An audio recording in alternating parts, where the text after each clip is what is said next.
Hi guys, welcome to our YouTube channel Bong views. আমি শিলাজিৎ, আমি সুদীপ্তা। আপনারা যারা এখনো পর্যন্ত আমাদের চ্যানেলটা সাবস্ক্রাইব করেননি তারা প্লিজ এক্ষুনি আমাদের চ্যানেলটা সাবস্ক্রাইব করে নেবেন আর নোটিফিকেশন বেল অল করে অন করে নেবেন পরবর্তী ভিডিওগুলোর জন্য নোটিফিকেশন পেতে।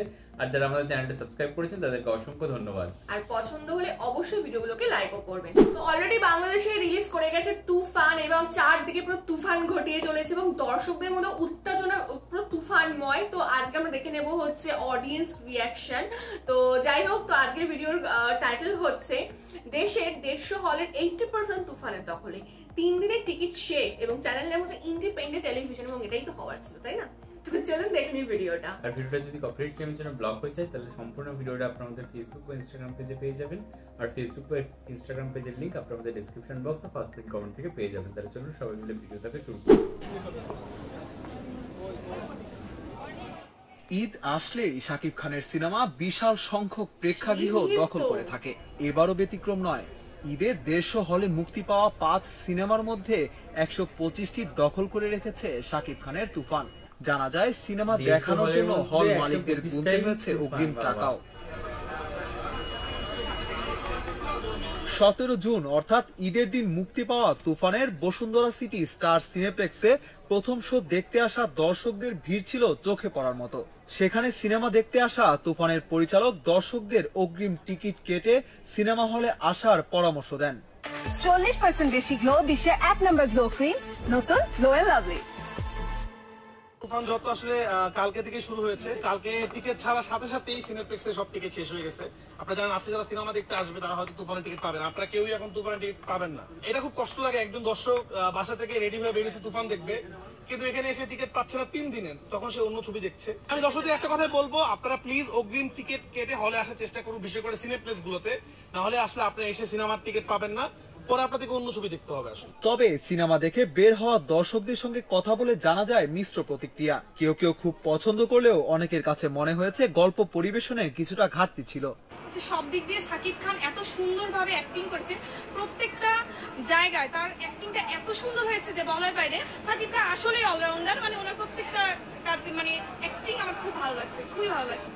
সাকিব খানের অভিনয় চমৎকার লাগছে, এমনকি চঞ্চলেরও খুব ভালো লাগছে। সিনেমাটা দেখে আমাদের খুব ভালো লাগছে। আমরা বাংলাদেশে বসে ইন্টারন্যাশনাল লেভেলের মুভি আজ দেখতে পেলাম। আমরা অনেকদিন পর বাংলাদেশে ইন্টারন্যাশনাল লেভেলে যে ছবি তৈরি করতে পারে সেটা আমরা আজকে উপভোগ করলাম। যে এক্সপেকটেশনটা ছিল ভাই আমার কাছে মনে হয় না পূরণ করছে। কয়েকটা মুভির কাহিনী একদম মিলাইতে পারে নাই। আমার কাছে মনে হয়েছে যে কাহিনী আপনি নিতেই পারেন, একটু ইন্সপিরেশন নিতে পারেন, কিন্তু যে কাহিনীটা মিলাইতে পারে না এটা পারে নাই। আর যদি বলি সাকিব খানের অন্য মুভি থেকে অবশ্যই এটা আলাদা, কিন্তু চঞ্চল চৌধুরী ছাড়া এই মুভিটা চলতোই না। ওভারঅল আমরা ট্রেলারে যেরকম দেখেছিলাম আসলে আমরা এক্সপেক্ট করেছিলাম আরো ভালো হবে, কিন্তু আমরা মুভির একটা সিনের সাথে আরেকটা সিনের মিল পাচ্ছিলাম না। তো মানে আমাদের কাছে তেমন একটা ভালো লাগে না এই আর কি। আর মিউজিকটা ভালো লাগছে, আর শুটিং এর ইয়াগুলো ভালো লাগছে, মানে শর্টগুলো ভালো হয়েছে, কিন্তু ওভারঅল বলতে গেলে নিজের কাছে একদম মানে বেশি ভালো লাগে না। 10-এর মধ্যে 3 থেকে 4 দেওয়া যায়, এর বেশি না। অন্যদিকে তুফানের সঙ্গে অন্য বিদেশি সিনেমার মিলও খুঁজে পেয়েছেন কেউ কেউ। তামিল একটা মুভি ছিল বিল্লা, ওই মুভির মধ্যে ডাবল ক্যারেক্টার ছিল, ওই ডাবল ক্যারেক্টার এখানে আনা হয়েছে। জাওয়ানের কিছু সিন ডাবল টাইপের, এটাও আনা হয়েছে। তারপর হচ্ছে কেজিএফ এর সিনস আনা হয়েছে, তারপর এনিমেলের সিনস আনা হয়েছে। মনে হয়েছে 5-10টা মুভি মিলে একটা হুট করে মুভি করে ফেলছে। ক্লাইম্যাক্সের সিনে কি হয়েছে যে হুট করে পুরো অডিয়েন্স, কেউ সারা অডিয়েন্স চুপ, তো বুঝতেই পারে না ক্লাইম্যাক্স কখন আসলো কখন গেল। মুক্তির প্রথম দিন ভক্তদের সঙ্গে সিনেমা দেখতে আসেন জনপ্রিয় অভিনেতা চঞ্চল চৌধুরী। তিনি জানান সারা দেশের দর্শকের কাছ থেকে অনেক ভালো সাড়া পাচ্ছে তুফান। আজকে যদি ঈদ নাও হতো তাও একটা ঈদের আনন্দ পেলাম আজকে এবং সারাদিন। এবং কালকে রাতে আসলে ঠিক মতো ঘুম হয়নি। এটা হয় কি যে পরীক্ষার দেওয়ার পর 1 বছর ফলাফল বের হওয়ার আগে রাতে এরকমই আজকে ছবিটা রিলিজ হবে, প্রথম শো। যে সবাই তো কোরবানির মাংস নিয়ে ব্যস্ত আছে, তা সেটাই থাকা স্বাভাবিক। আজকে আমি আস্তে আস্তে বলছিলাম যে কোরবানির একদম দিন ছবি রিলিজ না দিয়ে পরের দিন দিলে পরে ভালো হয়, কারণ সবারই তো ওইটা একটা আলাদা দায়িত্ব। কিন্তু এরপরেও আমি দেখলাম যে সারা বাংলাদেশের সিনেমা হলে যতটুকু সোশ্যাল মিডিয়ার মাধ্যমে খবর পাচ্ছি, আনবিলিভেবল, একদম সত্যি কথা। এবং এইরকম স্বপ্নই আসলে সিনেমাকে নিয়ে আমরা দেখি। সিনেমা শেষে দর্শকদের থেকে জানা যায় তুফানের দ্বিতীয় কিস্তিও আসতে চলেছে। এটা শাকিব খানের ইউনিভার্স হবে নাকি? ওকে, তো যেটুকু বুঝলাম যে যথেষ্ট মানে তুফানই দেখিয়ে দিয়েছে তুফান মুভি, এবং ফার্স্ট দিন ফার্স্ট না, একটা জিনিস তো আমার ভীষণ অবাক লেগেছে যে 150টা হল বাংলাদেশে, সেখানে 125টা তুফান চলছে। একদম এটা জাস্ট আনবিলিভেবল। আর মানে ফার্স্ট ডে ফার্স্ট মানে এটাই হয়তো শাকিব খানের ক্যারিশমা একদম। আর পুরো ফার্স্ট ডে ফার্স্ট শো পুরো বাজিমাত করে দিয়েছে, এবং মানে বাংলা সিনেমার ক্ষেত্রে যেটা খুব রেয়ার এখন দেখা যায়, যেরকম মানে একদম মানে 3 দিন আগে টিকিট বুকিং হয়ে গেছে, প্রি বুকিং হয়ে গেছে, মানুষ গিয়ে টিকিট পাচ্ছে না, ইনস্ট্যান্ট তারা গিয়ে টিকিট কেটে সিনেমা দেখে, এবং হল ভর্তি লোকজন একটা মাত্র ওই পার্টিকুলার মুভি দেখার জন্য, যেটা সত্যি এখন রেয়ার। মানে আমাদের এখানে বাংলা সিনেমাটা হয়ই না এখন, যতই দেব বা যতই জিতের মুভি রিলিজ করুক না কেন, একটা সময় ছিল যখন দেবজিতের ক্ষেত্রে এটা হতো, তো যেটা এখন আর বাংলাতে হচ্ছে না। রিসেন্টলি দেবের পূজার প্রতি আর কি ভালো, কিন্তু সেই রকম যদি আমরা তুফানের সাথে তুলনা করি মাস অডিয়েন্স হিসাবে সেটা কিন্তু হচ্ছে না আমাদের বাংলা সিনেমাতে, মানে এপারের সিনেমায়। কিন্তু ওপারে এখনো শাকিব খানের সিনেমাতে এরকম গমগমে লোকজন মানে টিকিট পাচ্ছে না গিয়ে, একদম হাউসফুল, এটা কিন্তু বাংলা সিনেমায় শাকিব খান করে দেখাচ্ছে। এই জিনিসটা আমাদের এই সিনারিওটা হয় শাহরুখের মুভি রিলিজ করলে, যেমন জওয়ান, পাঠান, কিন্তু বাংলার ক্ষেত্রে এটা হচ্ছে না একদম, যেটা ভীষণ স্যাড ব্যাপার। আর তবে মানে শাকিব খানের মুভিতে হচ্ছে, এবং এটাই তো মানে ডিরেক্টর বা যারা ফিল্ম মেকার হয় তারা এটারই স্বপ্ন দেখে, এবং সেটা তারা বাস্তবায়ন করেও দেখিয়েছে। তো ভীষণ ভীষণ একটা ভালো লাগলো। কথাতেও মানে পরিস্ফুট হলো যে সেই পরীক্ষার আগে রাতে যেরকম আর কি প্রিপারেশন থাকে বা যেরকম টেনশন একটা আবহ থাকে, সেও যে সেই ব্যাপারটা এত মানে সাকসেসফুল একজন মানে মানুষ ফিল্ম ক্যারিয়ারে, তারপরে এতগুলো সিনেমা করার পরেও মানে এত লোকের ভালোবাসা পাওয়ার পরেও যে তার, এবং সে এখানে কোথাও গিয়ে সে যে মুখ্য চরিত্র তাও নয়, তারপরেও যে তার এই সিনেমাকে কেন্দ্র করে এত টেনশন না হলো ডেফিনেটলি ইম্পর্টেন্ট চরিত্র। হ্যাঁ, সে তো বটেই। এবং আমরা যেটা শুনলাম যে চঞ্চল চৌধুরী না থাকলে হয়তো সিনেমাটা মানে কোথাও একটা খামতি রয়ে যেত। হ্যাঁ, তো যাই হোক, তাদেরও যে এই টেনশনটা এখনো বরকরার রয়েছে বা চলে আসছে, তো এটাও দেখেও মানে তাদের যে মানে একটা কাজের প্রতি তারা কতটা মানে নিষ্ঠাবান, সেটাও আর কি এখান থেকে প্রমাণ পাওয়া যায়। সব থেকে বড় কথা, উনিও যেমন বললেন যে সিনেমাটা কোরবানির দিন একদম রিলিজ করছে, একটা দিন পরে হলে ভালো হতো, কারণ যে কোনো ফেস্টিভ্যালে কিছু রিচুয়ালস থাকে, সেটা যে কোনো ধর্মেরই বলুন না কেন, তো সেই রিচুয়ালস গুলো প্রাইমারি মানে ক্ষেত্রে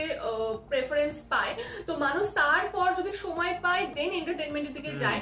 কিন্তু এই কোরবানির ঈদ যেখানে হচ্ছে গরু কেনা বলুন, কুরবানি বলুন, সমস্ত যে রিচুয়ালসটা রয়েছে সেটা সামলেও কিন্তু মানুষ যাচ্ছে। ইভেন আমরা দেখলামও হলে যে শুধুমাত্র যে ইয়াং জেনারেশন গেছে তারা না, মানে অনেক সিনিয়র মানুষজনও গেছে, তো তার মানে তারা সেই রিচুয়ালসে ফুল পার্টিসিপেট করেছে, দেন তারপর তারা সময় বার করে গেছে, বা তারা মাথায় সেই জিনিসগুলো রেখেছে যে অমুক দিনে সিনেমা রিলিজ করবে, 3 দিন আগে টিকিটটা বুক করে রাখি। তো এই যে ব্যাপারগুলো না, এটাই কোথাও গিয়ে হচ্ছে একটা সিনেমা সাকসেস আনে। শুধুমাত্র যে মানুষ গেল, মানে একটা হয় আচ্ছা চলো কিছু চলছে, আমরা ফাঁকা বসে আছি, চলো সিনেমা দেখে আসি, এটা একরকম। কিন্তু একটা হয় যে আপনি পুরো একদম কাঙ্ক্ষিত বা বিজি শিডিউলের মধ্যে টাইম বার করে ওই সিনেমাটা আমাকে দেখতেই হবে, 3 দিন 1 সপ্তাহ আগে টিকিট কেটে রাখা, তো সেই ব্যাপারটা কিন্তু আলাদা। তো সেটাই কিন্তু শাকিব খানের তুফান করে দেখিয়েছে, এবং সিরিয়াসলি মানে হ্যাটস অফ, বা প্রচন্ড পরিমাণে কমেন্ডেবল একটা ব্যাপার। এবং বাংলাদেশে যে এখনো এরকম গমগমে সিনেমা হল দেখা যাচ্ছে বাংলা সিনেমা দেখার জন্য, এটা সত্যি মানে একটা প্রশংসনীয় ব্যাপার। এবং এক্ষেত্রে আমার একটা কথা বলার রয়েছে, যদি অল ওভার বাংলাদেশে যদি 150টা হল থাকে, সেটা কিন্তু নেহাতি সংখ্যায় অনেক কম। হ্যাঁ, এটাও ঠিক কথা। তো সেদিক থেকে দেখতে গেলে কিন্তু মানে আরো হল সংখ্যা বাড়া উচিত এই সমস্ত সিনেমার আরো ভালো বিজনেস করার জন্য। এবং সেক্ষেত্রে আবার একটা ব্যাপার হয়ে যায় যে মানে এরকমও হতে পারে যে আমরা বাংলাদেশে যদি ফিল্ম গ্রাফ দেখি বা ইন্ডাস্ট্রির ব্যাপার, তাহলে কিন্তু মাঝখানে একটা সময় এসেছিল যখন বাংলা সিনেমা কেউ দেখতে যাচ্ছিল না, অনেক হল কিন্তু বন্ধ হয়ে যাচ্ছিল। কিন্তু এই শাকিব খানের যে ব্যাক টু ব্যাক এই মুভিগুলো কিন্তু আবার মানে সুপার ডুপার হিট হচ্ছে, হাউসফুল হচ্ছে। আমার মনে হয় এরকম যদি চলতে থাকে আবার হয়তো হল বাড়তে পারে। বাংলা সিনেমার যে সোনালী যুগ সেটা যদি আবার ফিরে আসে, তাহলে সেক্ষেত্রে তো বাংলা ইন্ডাস্ট্রির জন্য খুবই ভালো, সেটা এপার বাংলা হোক বা ওপার বাংলা হোক। তবে এখানে আমরা যেটা দেখলাম যে 2-3টে সিনেমার যে কেউ আর কি মানে ক্রিটিসাইজ করে বললো যে 2-3টে সিনেমা আর কি মিশিয়ে কোথাও গিয়ে একটা করা হচ্ছে, সেখানে কেজিএফ এর কিছুটা লাগছে, কিছুটা পাঠান না হচ্ছে কি জওয়ানের তামিলের কি সিনেমা, হ্যাঁ ইভেন ক্লাইম্যাক্স অনেকে রিলেট করতে পারে, বুঝতে পারে বা সিনেমা সিনগুলো খাপছাড়া লেগেছে। হ্যাঁ, তো সেটা আমরা যদি হয়ে থাকে ক্লাইম্যাক্স না বুঝতে পেরে থাকে বা সিনেমা সিন যদি খাপছাড়া হয়ে থাকে, তাহলে সেক্ষেত্রে হয়তো মেকিং এ কিছু গন্ডগোল থাকলেও থাকতে পারে। যদি আমরা দেখিনি, আমরা জানি না, সেটা আপনারাই বলতে পারেন। মানে আমরা যতদিন না দেখবো তাহলে এই বিষয়ে আমাদের মনে হয় না মানে কোনো মন্তব্য রাখা ঠিক। কিন্তু আমার যেটা মনে হয়েছে যে যদি ইন্সপায়ার্ড হয়ে থাকে কোনো এই 3টে সিনেমার থেকেও যদি ইন্সপায়ার্ড হয়ে থাকে এবং সেটাকে যদি একটা মৌলিক গল্পে রূপান্তর করতে পারে এবং সেখান থেকে যদি কোনো একটা ভালো গল্প বার করতে পারে, তাহলে সেক্ষেত্রে আমার মনে হয় যে ইন্সপায়ার্ড হওয়াটা কোনো অপরাধ নয়। আর এখানে যেটা আমরা বুঝলাম যে শাকিব খানের মাল্টিভার্স হতে চলেছে, এরকম কিছু একটা কনসেপ্ট যেটা গ্লোবালি আমরা দেখতে পাই, আমাদের ইন্ডিয়াতেও এখন ওটা শুরু হয়েছে। তো এরকম যদি হয়ে থাকে কোন সেকেন্ড পার্ট আসবে, তো তাহলে তো মানে কি আবার।